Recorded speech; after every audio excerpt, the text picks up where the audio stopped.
Lors de mon récent road trip à travers l'Europe, j'ai choisi de suivre les traces de l'illustre Sir Winston Churchill en explorant des lieux emblématiques de son histoire et de son héritage. De Londres à Paris, en passant par Zurich, chaque étape de ce voyage m'a permis de me connecter avec la vie et l'œuvre de cet homme d'État exceptionnel et visionnaire, surnommé affectueusement le Bulldog anglais, qui a laissé son empreinte indélébile. Ce surnom, témoignant de sa détermination et de sa résilience légendaire, fait écho à l'esprit intrépide de mon regretté compagnon Fairplay, un bulldog anglais qui symbolisait fidèlement les valeurs de loyauté et de courage. Au fil de mon voyage, j'ai constaté à quel point le leadership exceptionnel de Churchill et son engagement en faveur de la liberté ont marqué durablement l'histoire européenne. Tout comme Fairplay a apporté du réconfort et de la compagnie à ma vie, Churchill a su éclairer des époques sombres de l'humanité avec sa détermination inébranlable et son esprit combatif. En revisitant les lieux emblématiques associés à Churchill et en évoquant l'esprit du bulldog anglais, je suis sûr que la présence et le souvenir de Fairplay resteront gravés dans votre cœur, symbolisant la force, la loyauté et le courage qui transcendent le temps et l'espace. Ma première étape à Londres m'a conduit au palais de Blenheim, lieu de naissance de Churchill et véritable joyau architectural chargé d'histoire. La grandeur et l'élégance de ce lieu m'ont rappelé les premières années du leader britannique et m'ont plongé dans l'univers aristocratique qui a façonné son parcours politique. Continuant sur ces traces, j'ai visité la Chartwell House, la résidence mythique en campagne, où j'ai pu me plonger dans l'intimité de sa vie quotidienne et de ses réflexions. L'autre résidence de Churchill, sa résidence londonienne quand il n'était pas au 10 Downing Street, est au 28 Hyde Park Gate. C'est ici qu'il a fini ses jours, à la date qu'il avait annoncée des années auparavant, 70 ans jour pour jour après son père. En me rendant à l'église Sainte-Martine de Blayden, où Churchill repose en paix, j'ai été saisi par l'émotion de ce lieu chargé de mémoire et de symboles. Devant sa tombe, j'ai ressenti la solennité et la grandeur de l'héritage laissé par cet homme de légende, véritable figure emblématique de l'histoire contemporaine.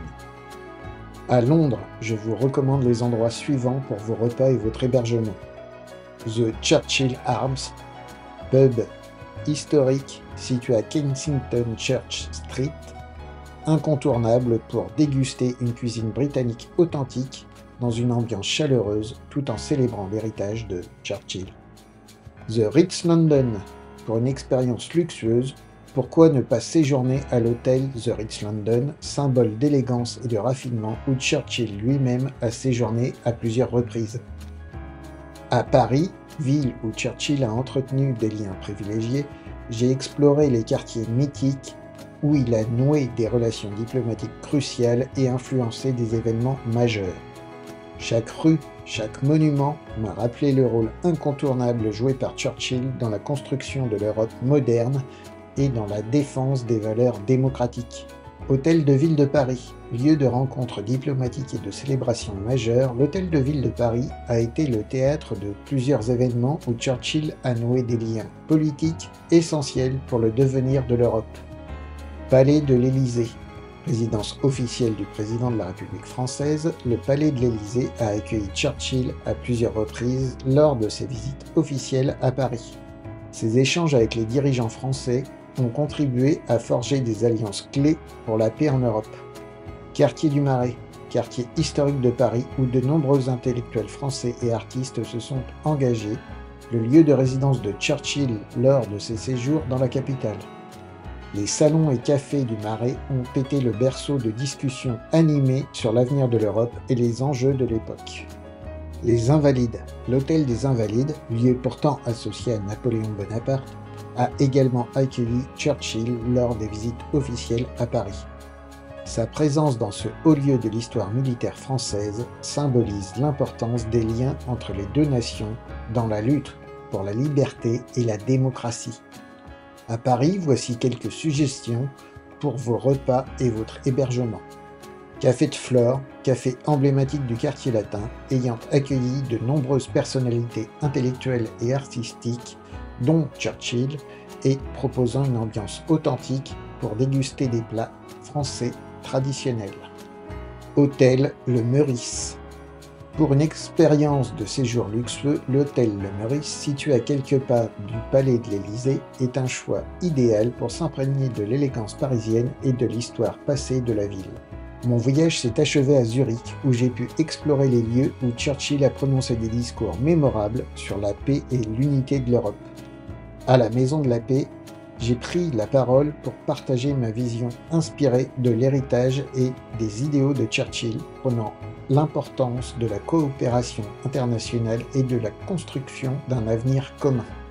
Université de Zurich. C'est à l'université de Zurich que Churchill a prononcé son discours visionnaire en 1946, appelant à la création d'une Europe unie. Ce discours a marqué un tournant dans la politique européenne et a jeté les bases d'une coopération future entre les nations du continent. Maison Burgkiplatz. Lors de sa visite à Zurich, Churchill a séjourné à la maison Burgkiplatz, un lieu symbolisant son engagement en faveur de l'unité européenne. Les discussions et les décisions prises dans cette résidence ont contribué à façonner le cours de l'histoire européenne. Enfin, à Zurich, voici des lieux recommandés pour vos repas et votre hébergement. Kronenhalle, restaurant renommé à Zurich, fréquenté par des personnalités telles que Churchill, vous invite à déguster une cuisine suisse de qualité dans un cadre élégant et raffiné. Bord au lac. Hôtel de luxe situé sur les rives du lac de Zurich, lieu idéal pour profiter d'un séjour inoubliable tout en vous connectant à l'héritage de Churchill et à l'histoire de la ville. Ce road trip sur les traces de Churchill a été une véritable immersion dans l'histoire et l'héritage de cet homme d'État d'exception, me permettant de mieux comprendre son impact sur le monde et de m'inspirer de sa vision pour l'avenir. J'espère que ce podcast vous a plu. N'oubliez pas de rester connecté pour ne manquer aucun épisode à venir de Mister CGV. De nouvelles découvertes, des conseils inédits et des histoires passionnantes vous attendent. Abonnez-vous pour être sûr de ne rien rater et préparez-vous à vivre de nouvelles aventures avec moi. Merci de votre fidélité et à très bientôt pour un nouvel épisode captivant.